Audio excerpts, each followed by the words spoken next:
안녕하세요. 오늘 저희가 한국 보험업계의 여러 가지 중요한 소식들 한번 깊이 파헤쳐 보겠습니다. 네. 여러분의 보험금 문제부터 또 가입할 때 뭘 조심해야 하는지, 그리고 좀 더 큰 그림에서 업계 변화까지 저희가 한 10가지 핵심 뉴스를 뽑아봤거든요. 네, 맞습니다. 정보가 워낙 많으니까요. 오늘 이 시간을 통해서 여러분께 진짜 도움이 될 만한 내용들 저희가 딱딱 정리해 드릴게요. 좋습니다. 그럼 바로 첫 번째 소식 가볼까요? 네. 이게 좀 충격적인 사건인데 그 보험금을 타내려고 가족한테 끔찍한 일을 저지른 어민숙 사건 혹시 들어보셨어요? 아, 네네. 그 엄여인 사건 말씀이시죠? 네, 맞아요. 그 사건이 요즘 다시 좀 얘기가 되고 있나 봐요. 이게 보험 사기의 정말 극단적인 예잖아요. 사회적으로도 경각심을 많이 줬고요. 아휴, 정말 다시 들어도 끔찍하네요. 그 보험금 때문에 남편, 어머니, 오빠, 가족들을 해치거나 실명하게 만들고 이게 참 반인륜적인 범죄였죠. 네, 조사 때 사이코패스 진단도 받았다고 하고요.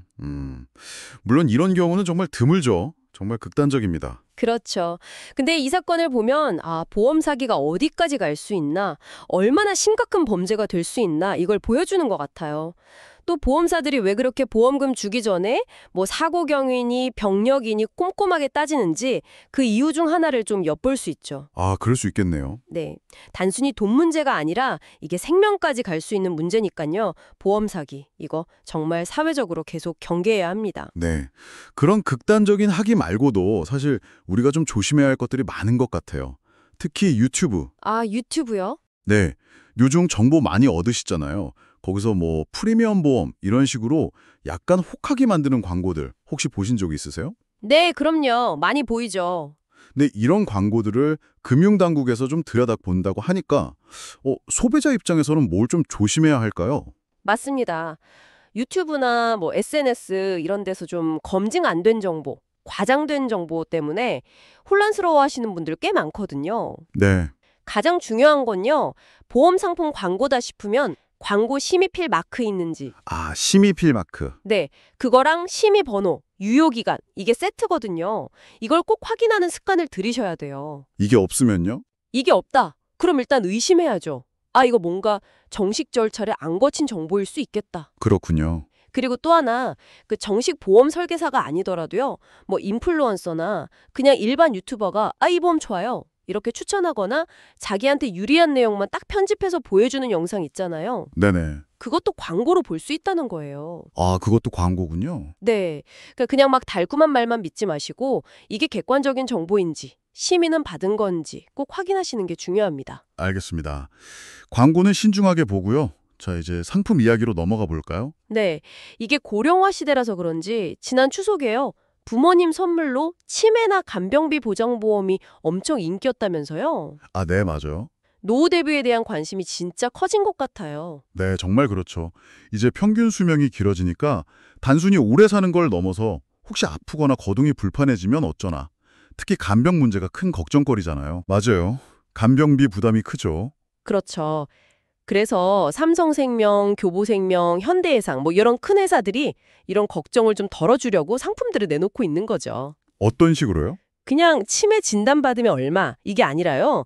집에서 간병인을 쓰거나 요양병원 들어갔을 때 드는 비용 이런 것들. 심지어는 최근에 그 알츠하이머 신약 레켐비 나왔잖아요. 아, 네네. 뉴스에서 봤어요. 그 치료 비용까지 보장 범위에 넣는 그런 상품들도 나오고 있어요. 오, 점점 구체화되네요. 네, 결국은 이제 길어지는 노후에 생길 수 있는 그 간병 비용 부담, 이걸 보험으로 미리 좀 준비하자 이런 움직임인 거죠.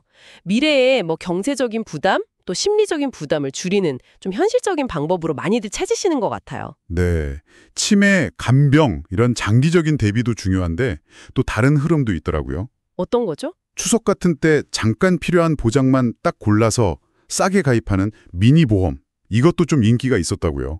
보험료가 10,000원도 안 된다니 좀 솔깃한데요? 네네, 이것도 재밌죠? 딱 명절 같은 특정 기간에만 필요한 위험, 그걸 대비하려는 수요를 노린 상품들이에요. 오. NH농협생명이나 롯데손해보험 이런 데서 나왔는데 예를 들면 부모님 명절 음식 하시다가 다치실까 봐 드는 상해보험 아, 그런 것도 있군요. 네. 아니면 귀성길 장거리 운전 사고 대비보험, 또 명절에 집 비잖아요. 빈집털이 대비보험, 뭐 이런 것들이에요. 정말 틈새를 노렸네요. 그렇죠. 휴대폰으로 그냥 간편하게 가입되고 보험료가 진짜 싸다는 게 제일 큰 장점이죠. 네. 근데 여기서 주의할 점? 네, 뭘까요? 싸다는 건 그만큼 보장범위나 금액이 좀 작을 수 있다는 뜻이거든요. 아, 그렇죠. 당연한 거네요. 네. 그러니까 그냥 혹시나 하고 가입하더라도 이게 정확히 어떤 상황에서 얼마까지 보장되는지 약관은 꼭 보셔야 돼요. 약관 확인 중요하죠. 그리고 또 하나. 내가 이미 다른 보험 들어놓은 거 있잖아요. 거기서 혹시 이게 보장되는 건 아닌지, 중복 가입은 아닌지 이것도 꼭 체크하셔야 불필요한 돈 안 나가죠. 네, 맞습니다. 약관이랑 중복가입 여부 꼭 확인해야겠네요.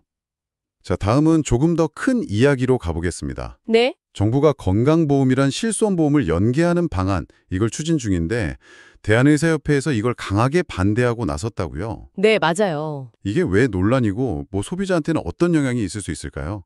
이게 여러분이 병원 가셨을 때 어떤 진료를 받을 수 있는지, 또 비용은 어떻게 되는지 여기에 직접 관련될 수 있는 문제라 중요합니다. 아, 그렇군요. 의사협회가 걱정하는 건 크게 두 가지예요. 첫째는 환자의 진료 선택권 제한 가능성. 진료 선택권 제한이요? 네. 건강보험이랑 실손보험이 딱 묶이면 실손보험사가 보험금 덜 주려고 뭐 특정 치료나 검사를 못하게 하거나 병원 이용 기준을 더 까다롭게 만들 수 있다는 거죠. 환자한테 제일 좋은 치료보다 그냥 싼 치료가 강요될 수 있다는 걱정이에요. 그럴 수도 있겠네요. 두 번째는 의료의 자율성 침해 문제인데요. 비용 줄이려고 정부가 예를 들어서 특정 진료는 몇 번까지만 해라, 비용은 얼마까지만 써라 이런 식으로 딱 정해버리면 이걸 뭐 관리급여 제도라고도 하는데요. 의사가 의학적으로 판단하는 것보다 비용 논리가 먼저가 될 수 있다는 거죠. 아, 그래서 의협에서는 국민 건강권을 최우선으로 생각하고 의료 현장 의견들 좀 충분히 들어달라 이렇게 주장하는 겁니다. 결국 돈 문제, 비용 절감과 좋은 의료 서비스, 의료 접근성 사이에서 어떻게 균형을 잡을 거냐 이게 중요한 사회적 논의거리죠. 네. 건강보험 얘기가 나와서 말인데 또 좀 걱정스러운 통계가 있더라고요. 네, 어떤 거죠? 건강보험 진료비를 아예 청구 안 하는 병원이나 의원 있잖아요. 네, 비급여만 하는 곳들이요? 네. 그 수가 3년 만에 50%나 늘어서 2,300곳이 넘었대요. 이건 어떻게 봐야 할까요? 이 통계는 우리 의료 시스템의 쏠림 현상을 아주 잘 보여주는 지표 같아요. 쏠림 현상이요? 네. 건강보험 진료비를 전혀 청구 안 한다는 건 결국 건강보험 적용 안 되는 비급여 진료, 그러니까 주로 미용, 성형시술 이런 거에 집중하는 병원들이 그만큼 확 늘었다는 뜻이거든요. 아, 실제로 보면 이런 곳들이 대부분 피부과, 성형외과 아니면 미용 위주 일반 의원들이고 특히 서울 강남 쪽에 확 몰려 있어요. 네. 문제는 이렇게 특정 분야, 특정 지역으로 의사나 의료자원이 너무 쏠리면 정작 우리가 아프거나 다쳤을 때 꼭 필요한 필수 의료 있잖아요. 뭐 외과, 흉부외과, 산부인과, 소아과 같은 곳들. 네, 그렇죠. 이런 데서는 의사가 부족해지는 현상이 더 심해질 수 있다는 거죠. 의료 서비스가 좀 불균형해지고 있다. 이런 경고등이 쳐진 셈이에요. 의료 시스템 균형 문제 정말 중요하네요. 이번에는 보험산업 내부의 구조 변화 소식입니다. 네. 그 MG손해보험이 좀 부실화됐었잖아요. 네, 맞습니다. 그 계약을 임시로 넘겨받았던 예별 손해보험이라는 곳이 있는데 여기를 이제 판다고요. 매각 절차가 시작됐다는데 이게 왜 중요하고 기존 MG손보 가입자들은 괜찮은 건가요? 네. 예별 손해보험? 이게 뭐냐면 MG 손해보험이 경영이 어려워지니까 가입자들 보호하고 시장 혼란 막으려고 예금보험공사가 만든 일종의 구조조정용 임시보험사 같은 거예요. 아, 임시회사. 네. MG선보 계약 중에 괜찮은 것들만 일단 여기로 옮겨놓은 거죠. 이번 매각은 이 예별 선보를 이제 좀 튼튼한 민간 보험사나 금융 투자자한테 넘기는 과정이고요. 잘 팔리면 좋겠네요. 그렇죠. 성공적으로 매각되면 제일 좋은데 혹시 주인을 못 찾더라도 기존 계약자분들 보호에는 문제가 없습니다. 아, 정말요? 다행이네요. 네, 그 5개 큰 손해보험사 있잖아요. 삼성화재, 현대해상, DB손보, KB손보, 메리츠화재. 네. 이 회사들이 만약의 경우에 이 계약들을 나눠서 인수하기로 안전장치, 뭐랄까 백스톱 같은 걸 마련해 놨어요. 오, 든든하네요. 네, 그래서 이번 매각은 앞으로 좀 어려운 보험사들 어떻게 정리하고 가입자들을 잘 보호할지 이걸 보여주는 중요한 시험대이면서 또 보험 산업 전체의 신뢰나 안정성을 높이는 계기가 될 수 있을 것 같습니다. 네, 가입자 보호 장치가 있다니 안심이 되네요. 자, 보험업계 재편 움직임이 또 하나 있습니다. 네, 한화손해보험이 디지털 자회사였던 캐롯손해보험을 흡수 합병했다면서요. 네, 맞습니다. 합병 완료됐죠. 이걸로 자동차 보험 시장에서 5위로 올라섰다는데 어떤 의미가 있을까요? 이번 합병은 하나손보가 캐롯손보의 강점, 그러니까 디지털 기술력이나 좀 혁신적인 상품들 있잖아요. 예를 들면 운전한 만큼만 내는 그 퍼마일 자동차 보험. 아, 네, 그거 유명하죠. 네, 이런 걸 완전히 자기 걸로 만들어서 시너지를 내겠다, 이런 전략이죠. 몸집도 키우고 시장 점유율도 높이고 또 디지털 전환도 빨리 하겠다, 이런 의도예요. 그렇군요. 근데 숙제도 있어요. 어떤 숙제요? 합병 전에 두 회사 다 손해율이 좀 높았어요. 손해율이라는 게 거둔 보험료 대비 나간 보험금 비율인데 이게 보통 80%를 넘으면 좀 힘들다고 보거든요. 근데 두 회사 다 80%를 꽤 넘는 수준이었어요. 아, 그럼 수익성이 안 좋았다는 거네요? 그렇죠. 그래서 합병 이후에 이 손해율을 어떻게 잘 관리하고 수익성을 개선하느냐, 이게 아주 중요한 과제입니다. 하나가 2030년까지 자동차 보험 시장 점유율이 10% 하겠다고 목표를 내걸었는데 앞으로 얘네가 어떻게 하느냐에 따라 전체 자동차 보험 시장의 경쟁 구도나 보험료 같은 게 좀 달라질 수 있겠죠. 지켜볼 필요가 있습니다. 네, 손해율 관리가 중요하겠네요. 이번엔 생명보험사 이야기입니다. 삼성, 한화, 교보생명, 이른바 빅3 생보사들. 네. 이 회사들 이자 수익이 지난 1년 동안 엄청 늘어서 거의 6조 원에 달한대요. 보험사가 이자로 돈 이렇게 많이 벌면 좋은 건가요? 네. 보험사는 고객한테 받은 보험료를 그냥 금고에 쌓아두는 게 아니잖아요. 네, 그렇죠. 투자를 하죠. 네, 국채, 회사채, 주식, 대출, 부동산, 이런 여러 곳에 투자를 해서 수익을 내는데 이자 수익은 그중에서도 아주 안정적이고 중요한 수익원이죠. 아하. 최근에 금리가 좀 오르면서 이자 수익이 늘어난 면이 있고요. 특히 교보생명이 많이 늘었다고 하네요. 네. 이렇게 번 돈은 당연히 보험사 순이익을 늘리고 또 회사를 튼튼하게 만드는 데 도움이 되죠. 재정 건전성이 좋아지는 거니까요.